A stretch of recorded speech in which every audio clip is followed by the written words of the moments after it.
Hi, Assalamualaikum warahmatullahi wabarakatuh. So today my team will explain about COVID-19 panic and the Malaysian economy. Table of content, introduction, current macroeconomic problems, appropriate measures to overcome the macroeconomic problem, and lastly conclusion.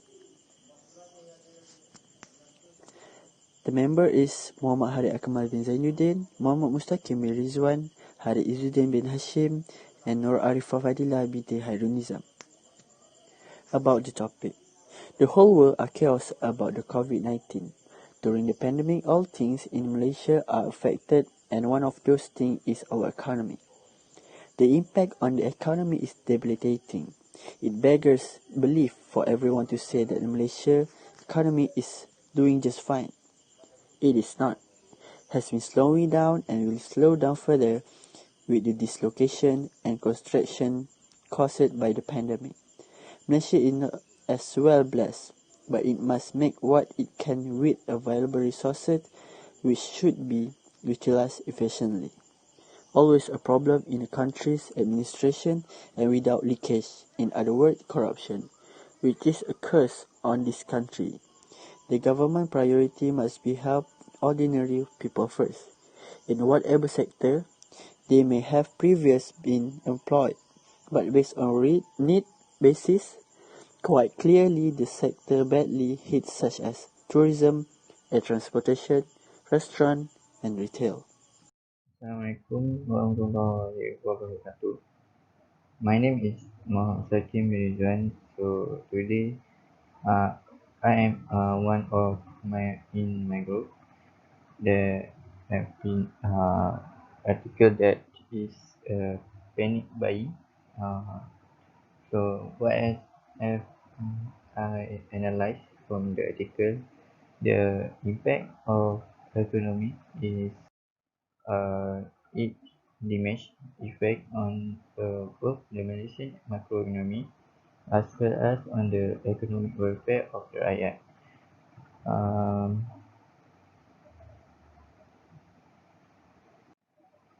there is have two main source of economic damage in Malaysia. Twofold. First is the knock-on effect from the impact of the coronavirus abroad or COVID-19. Before the partial lockdown measure in Malaysia, the outbreak of the new coronavirus in China had created wide-ranging supply and demand shocks that have reverberated across the globe. Commodity exporters around the world braved lower prices as Chinese demand collapsed. In Malaysia, the effect of this China shock may be dire. The Malaysian economy is among the most highly exposed economies in the region to both Chinese demand and supply. China is Malaysia's number one trading partner, a large source of foreign investment, and is top tourist source outside of Asia. Second is generic domestically due to the newly imposed movement control measure. During the MCO measure, while absolutely essential in implementing the outbreak of the new coronavirus in Malaysia, will have devastating economic costs. Uh, on macro level, the closure business and service alone, which the travel and movement control will have outsized impact on private consumption and business investment. Its adverse effect on individual livelihoods and business will be more pernicious individual and business affected by the temporary closure. This liquidity squeeze will disproportionately felt by small and medium enterprise and vulnerable groups such as lower income individuals and part-time and unemployed workers. That's all that I get from what I analyzed from the article. Thank you. Assalamualaikum, my name is Hari Izzuddin bin Hashim, and now moving on to appropriate measure to overcome the macroeconomic problem. For the stage 1, divide into 3, which is first is for individuals. Stage 1 should primarily aim to question the impact of the outbreak on the livelihood of the rakyat, particularly vulnerable groups such as the lower income and the unemployed and part-time economic workers. On this, there is a need for an expansion and temporary extension of unemployment insurance, especially the job search allowance, which is JSA component under the Progresso. Under the expansion plan, individuals currently receive EIS benefit should receive a temporary freeze in their maximum 6-month period benefit eligibility period for as long as the movement control measures are in place.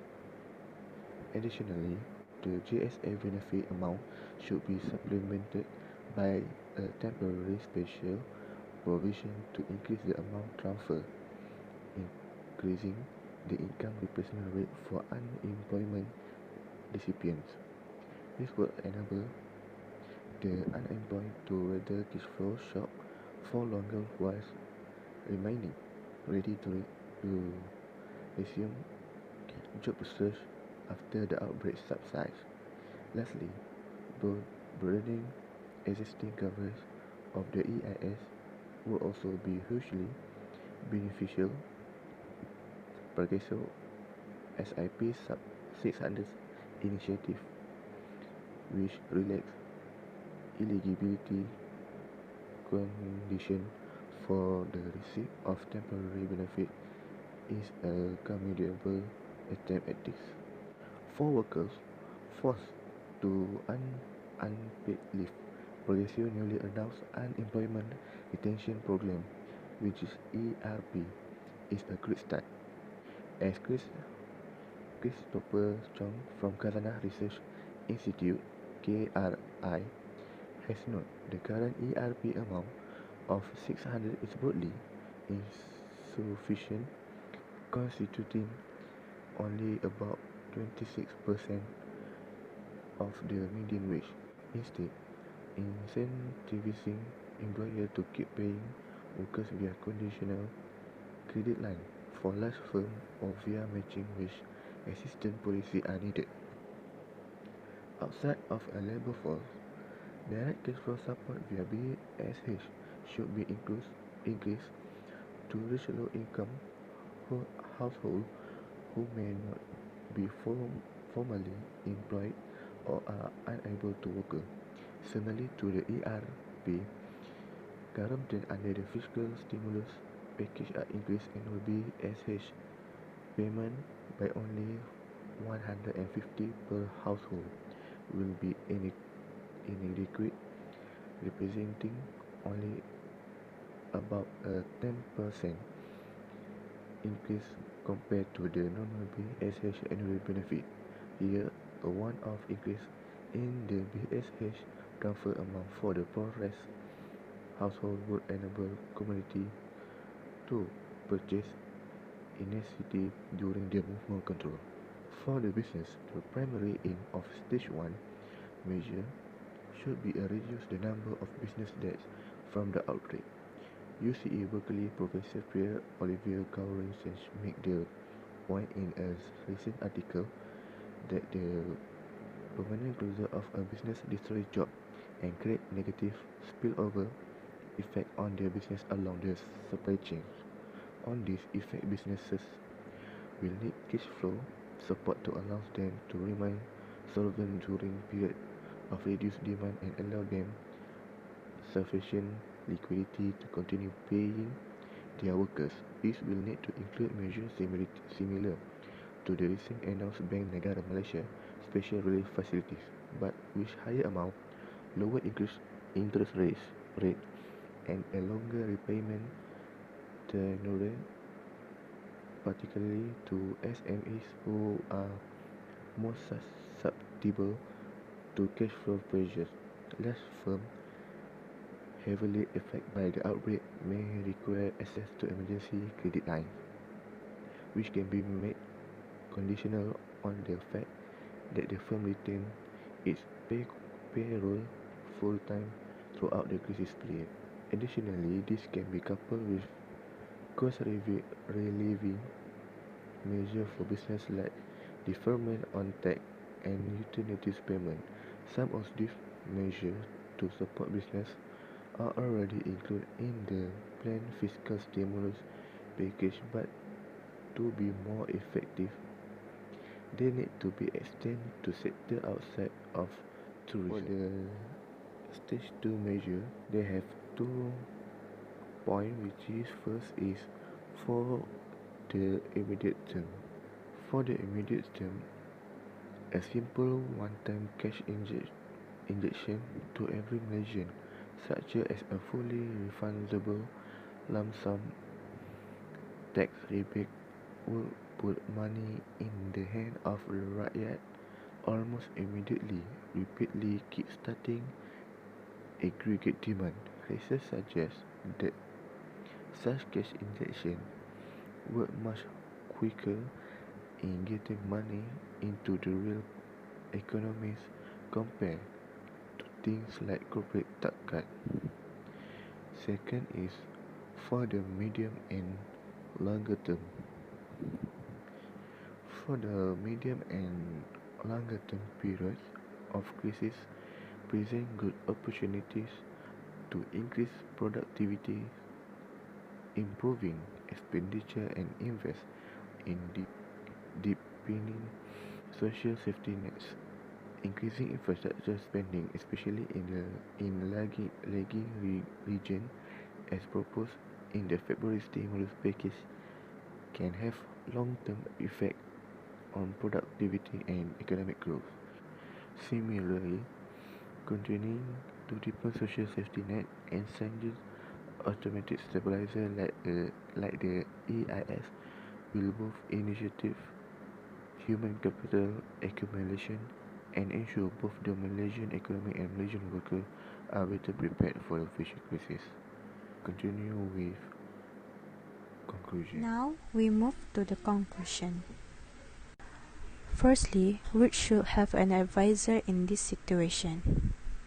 In this situation, the scientist is headed to advise the Prime Minister on the steps that need to be taken so the NSC meetings will not be discussing issues and making decisions on the hoof. Next, don't panic buying. With the increasing of new number of cases for the last couple of days, it makes some of Malaysians already panic buying and empty the supermarket shelves. As a good Malaysian, we should overcome this problem with a calm situation, such as just to buy the important thing only or make a list so we can schedule what we should buy. Next, plan how to overcome problem. The Prime Minister has made a step at addressing the challenge. These are some initiatives that government has been made. Welcome initiatives such as the fund for those who losing their income. He has also introduced discount of electricity tariff that will affect 10 million people at a cost 500 million ringgit. The government priority must be to help ordinary people first in whatever sector they may have previously been employed, but based on the needs basis, quite clearly the sector badly hit such as tourism, air transportation, restaurant and retail. To recapitulate everything, the government must show financial discipline and be accountable. Perhaps Bank Negara Malaysia too can be made to contribute to the national effort by being more creative in its prudential requirement, especially in an upturn in economic activities for which the SSP is designed. So, that's all for me. Thank you.